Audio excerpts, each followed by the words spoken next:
minsan lang po na late na mag-swimming course. Maganda naman, hindi naman po, sulit yung punta lang.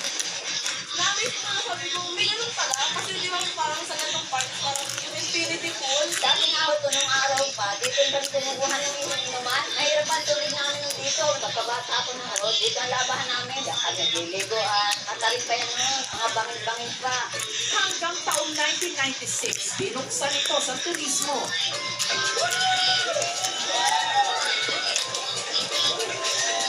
Dito, nilagyan nila ng sementadong tulay na siya rin harang sa mataas at mababang bahagi ng ilog. Kaya nagmukha rin ito waterfalls. Ang bagsak ng tubig,